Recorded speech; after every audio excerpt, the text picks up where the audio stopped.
Welcome to the second Klik Chat video series. Today we'll talk about Amazon seller events, virtual summits, and as well as live in-person conferences.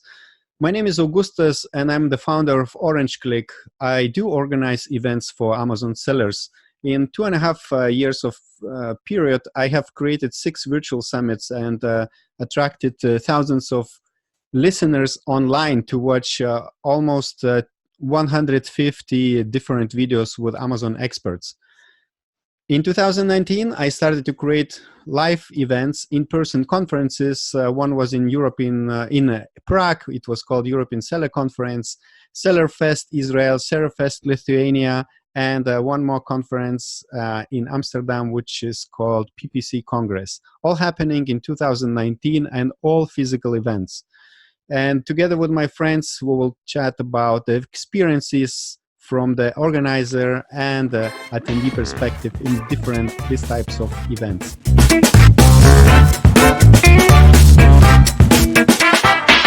Today I talked to Paulina from Shopkeeper, which is Amazon Seller Profit Dashboard, and Tobias with Christina from Sermondo, which is a directory of Amazon Seller Service Providers.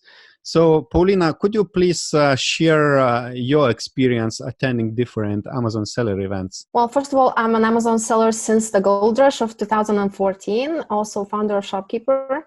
And I have a bit of experience with Amazon-related events. So I would say 1 year long. I have been in quite a few, most of them being organized by you.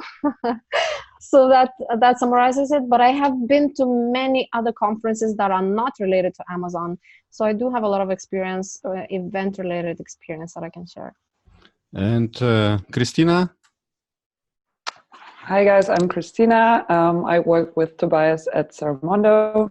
We're an online platform for Amazon service providers. And we also had the pleasure to attend one of Augustas' conferences back in July in Israel. And yeah, we just want to share our experience. Anything to add, Tobias? Okay, I'm the last to add my 2 cents.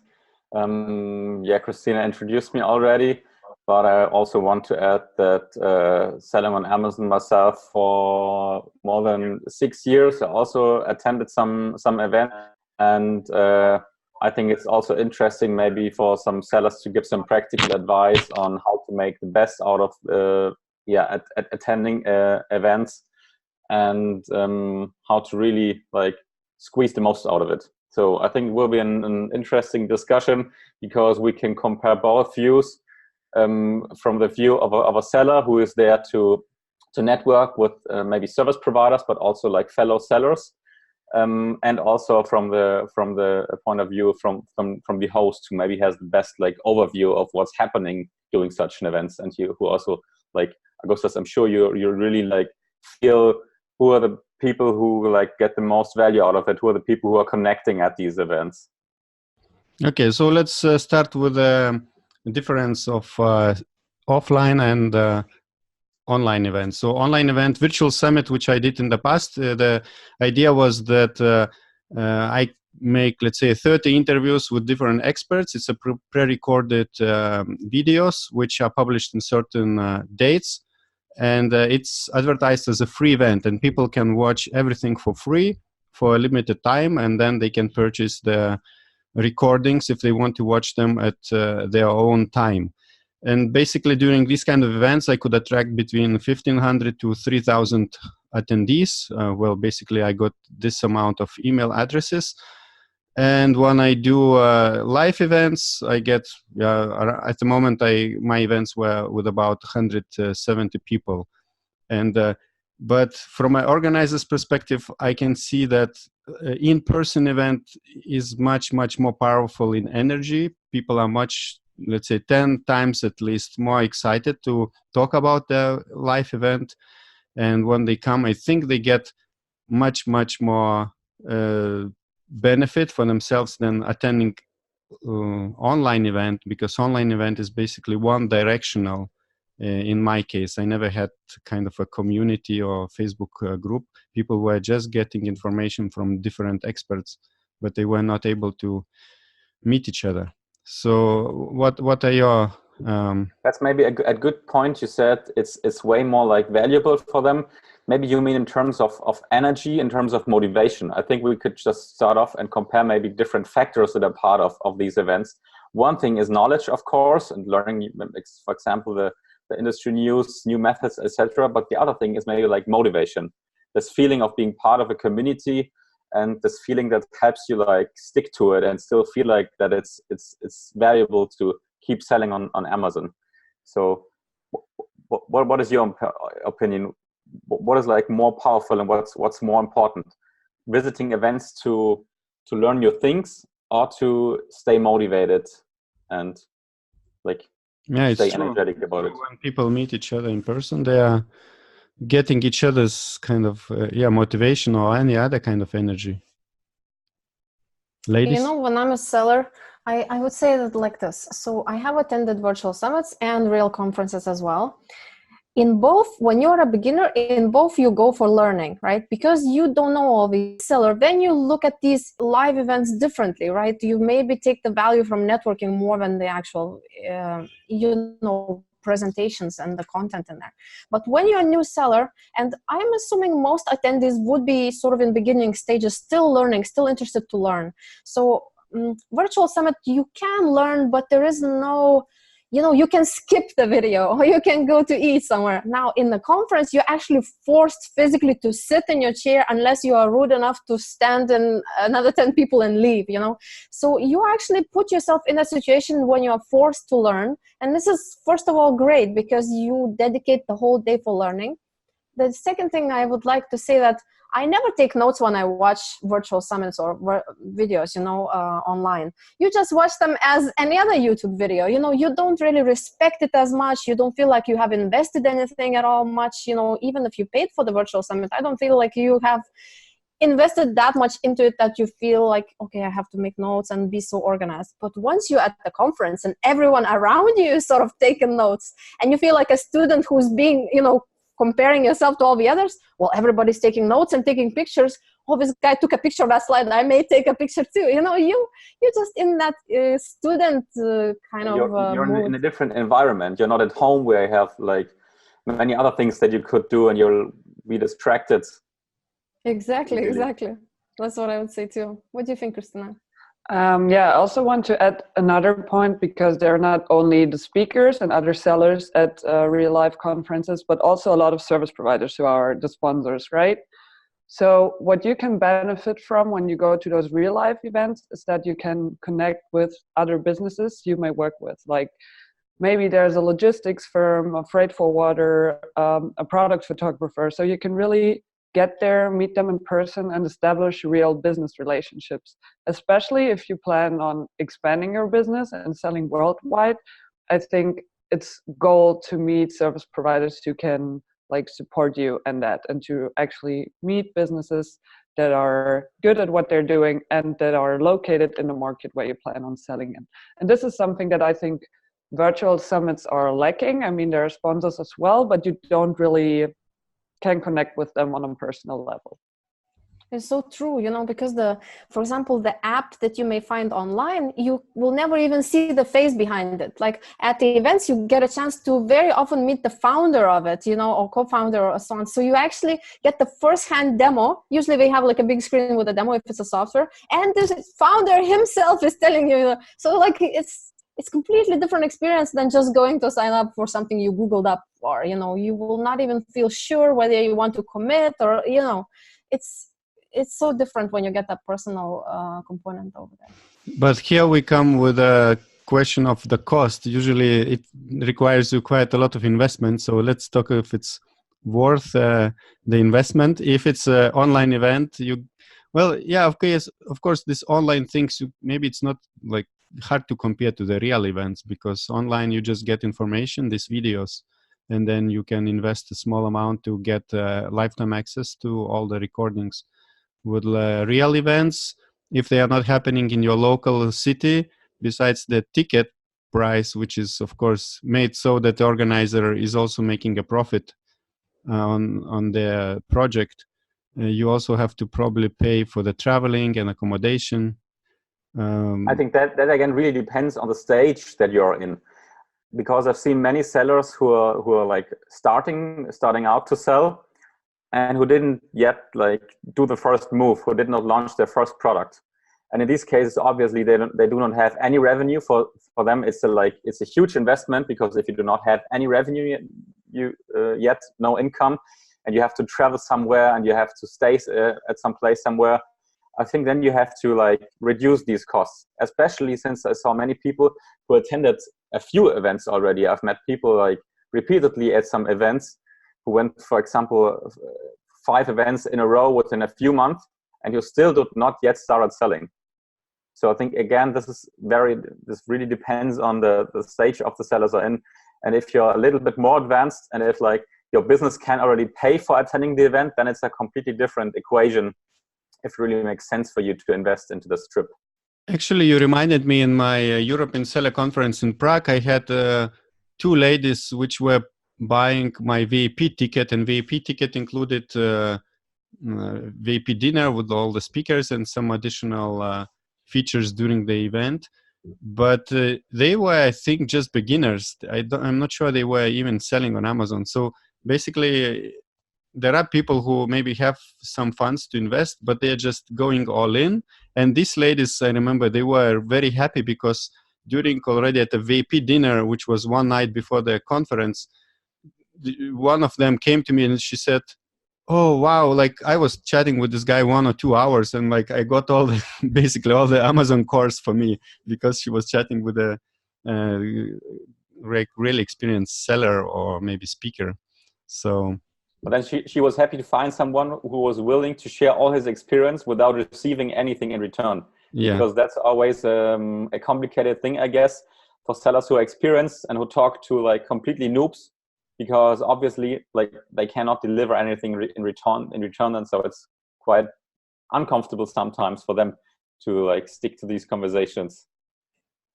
You know, I'm a numbers girl, and I always calculate my ROI on the flight somewhere or whatever. What was the ROI after the event? So, but usually before spending my money somewhere, like I have done different kinds of conferences before, not Amazon related. So I would also add up, you know, whether it's going to work.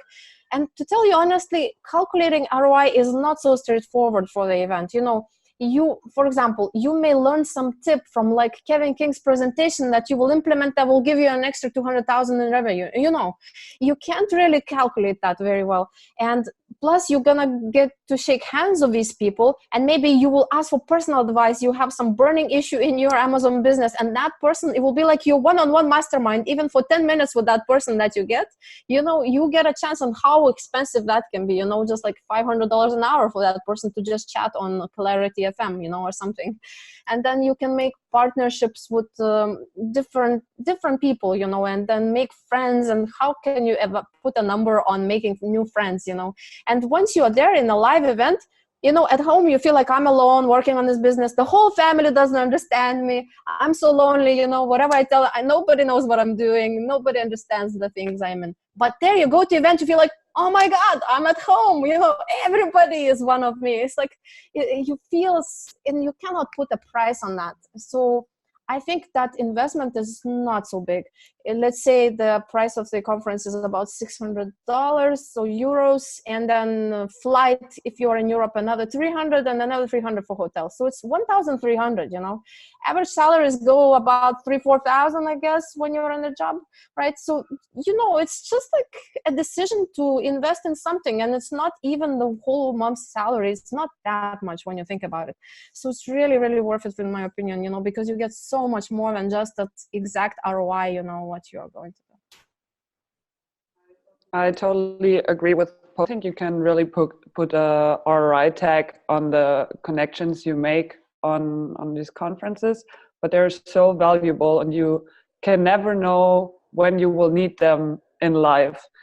And yeah, back in Israel, for example, I met Paulina the first time in person, and now we're chatting a lot about outreach, about everything, and you get so much input from different people that can help you in different areas from your business, that I think it's really worth attending it. But I also think you should only attend those real life conferences if you're also an outgoing person, because if you stand there and you just, I don't know, you nibble a little bit on your ticket and look to the ground and don't talk to anyone, then it's better if you attend like those virtual Or summits. at least you should take someone with you who would encourage you to be more outgoing. Because I'm also not the guy I'm also more of an introvert, and I would also more like stand around in the corner.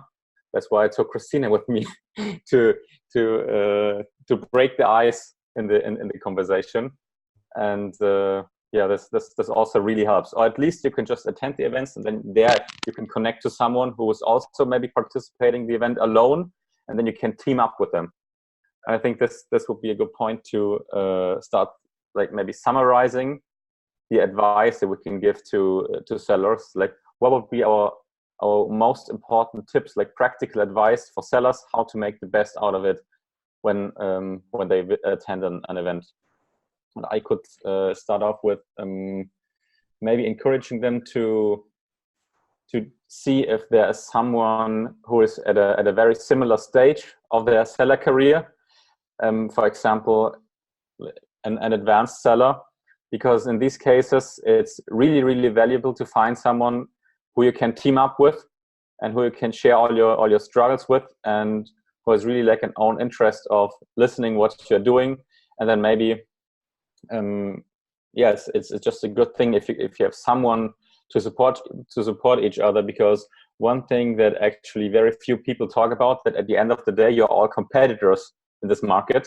So I experienced the conversations between sellers are always very often they're very similar, especially in the beginning. People meet each other and then they say, hey, what are you doing? I sell on Amazon, obviously, or they even ask, hi, which product are you selling, if they already know that that's a seller. So the conversations often like start with asking for the product that they're selling, and then you already feel the slight fear of maybe they are the same market, maybe they sell the exact same product, because then like you end up being competitors. Or in worst case, they may be competitors and you already know them, because many people already know their competitors if they've been selling for quite a while.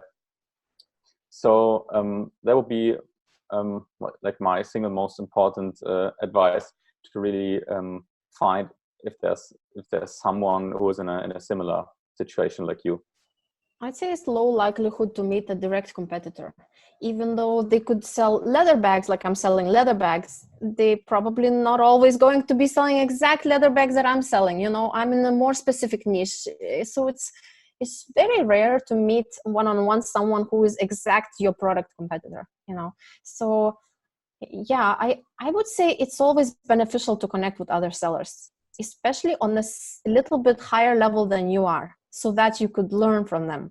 So, you know, because there is a journey, right? You start and you end somewhere, so you always will be somewhere in the middle. And it's nice to meet other people who are a little bit more than you, so you could, you know, you can still give them enough value, but get from them more value. So like try to surround yourself, like, you know, if you're a shy person and there's a circle of people and you see, oh, Kevin King stands there, Augustas is standing there, like people who are experts and they know about what they're talking about Amazon, they heard a lot, they could answer questions.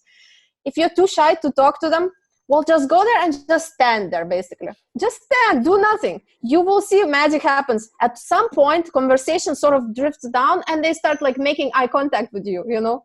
And then, what about you? Somebody's going to ask. You don't even have to do nothing. Just stand there for 15 minutes, listen to a conversation, and they will start making eye contact to you, like telling you also, you know. This is works my for style me. of networking, by the way. Really? No, not really, but a little bit. No? A little bit? I'm also very shy in the events, live events. My own events, yeah, I just make sure that everything works well, but I don't know what I can suggest to attendees. Obviously, what I see that it's much more powerful in-person events. I like to measure by energies, and if you sit in front of computer and watch the videos and watch the experts, it's one thing. But when you can meet those people in person, and it's not so much about to be honest, of course, these conferences, they don't provide so much maybe exclusive content unless you pay a several $1,000 event. But if it's like a regular event, of course, a lot of information you can find online from the same speakers. But it's more, I would say 50% is more connecting to other people. How Tobias said, to get motivation, this energy, and you don't even need to maybe to speak to anyone, but you still, it's energy. We all have energies which are we broadcasting, and you are getting all these inspirations and motivations. And of course, as if event organizer is making some kind of networking activities, maybe some games, it can be really beneficial for attendees as well. And this is what, let's say, Tony Robbins or other inspirational or motivational speakers are doing. They're trying to pump up this energy for the few days, and then you leave, and for 1 month you are like inspired to do something new. I think it's, besides this thing, it's also very good to travel. I traveled a lot in my life, and I know that if you travel to a different location, even different city where you haven't been in your own country, it opens up your mind and everything. And Christina? Yeah, I wanted to give one tip on how to connect to other people at a live conference. I'm going to call it the domino effect. So you pick one person and you connect with that person and maybe chat with them for like 10, 15 minutes. And when you see them walk to another person that you also want to talk to, you just like sneak in. And then you get the other person to introduce you to the new person. Then you have another contact. Then you already have 2 people that you can see talking to other people that can reintroduce you. So it spreads really. So that's why I call it like the domino effect. I learned that in my earlier job where I went to a lot of fairs. It had nothing to do with e-commerce, but it's the same principle. And that's how you can really connect with people without being super outgoing. You just need one contact, one person that can introduce you to other people, and then you're fine. And we talked so much about having in-person contact with other people. We didn't much talk about sitting in the room and listening to all the presentations, right? I could note something about listening to presentations. About taking notes, I wanted to say, you know how some people don't even take notes, they just take pictures of the slides. But I find that it's highly recommended to take notes, even though later, for example, if I take notes, I later never look at them, ever. Like I just take notes, but then just forget them in the drawer. But what it helps you with is when you write something down, it sort of emphasizes in your brain to memorize it. And even though you will not remember everything, but those emphasis points, whatever you wrote down, sort of stick in your mind better and longer. So it's highly encouraged to take notes during presentations so that you, even if you don't review them later, it's just a mechanism for you as a learning mechanism. That's why students are taking notes even though slides are provided later. It's just to reinforce that in your mind. So it really helps. Thank you. Yeah. You have something. I wanted to say something else before you're gonna say goodbye about the number of people, you know, that you have to meet. Like Christina was saying, you will go there to those people, and in my mind as a beginner would have been like, but why do I need to meet these people? I don't want, you know, like why? What's the benefit?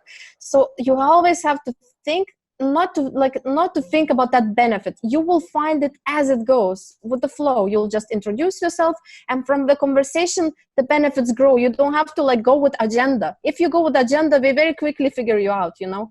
So don't go with agenda to people. Just chat random things, live things, and then from that things grow, you know, and then just naturally things happen, and you just follow that flow, you know, wherever life leads you. And it's a great idea, you know. That's the reason you go and reach out to as many as you can. But maybe not more than 10, I would say, per conference. Because if you go more than 10, one-on-one conversations will be very shallow. You don't have enough time to deeply connect. I would say you would have to spend at least 20 minutes chatting with someone to get a check mark that this person has connected with me. You know, it's not enough to just say hi, goodbye. So I would limit it to probably 10, maximum 12, you know, per conference. Can I also give one last tip? Just think about what's the worst thing that can happen when you talk to that person. I mean, they're not going to punch you in the face. They won't insult you. If you feel a vibe that they are not really interested in talking to you, you will get it. And then you can find an excuse, maybe get something to drink or go to the toilet and then just leave the conversation. But in most cases, I would say in 99% of the cases, people will also enjoy talking to you, because even if you're a beginner, like people like Kevin King, they might also be interested, like what are the current problems of Amazon FBA beginners? And most of the time they're super nice. When I was with Tobias at Sellerfest in Israel, it was the same with Kevin King. I loved a word that Paulina used recently. It was sort of starstruck.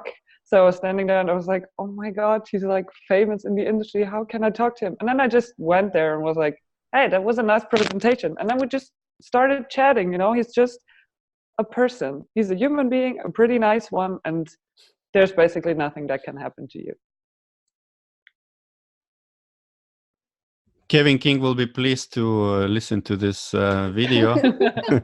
Yeah, we'll have to send him a link. The woman are mentioning him so. All right. So how can people find you guys?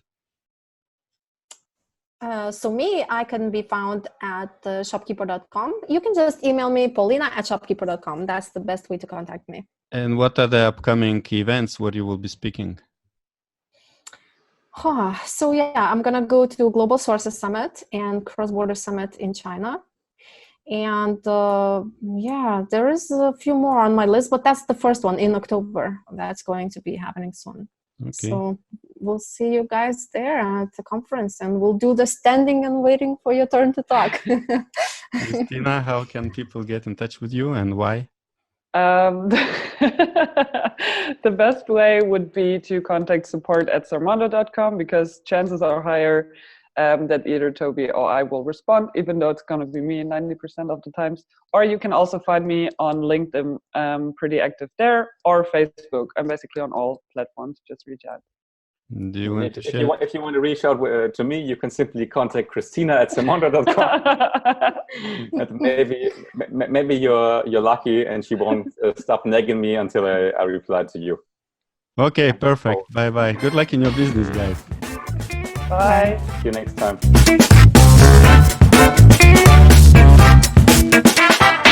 I hope you enjoyed this conversation, and don't forget to subscribe below to the YouTube channel and click the notification bell as well, because here we share different interviews with different Amazon experts. We do demos with Amazon seller software providers, and also we talk with event organizers which create conferences for Amazon sellers. Bye bye.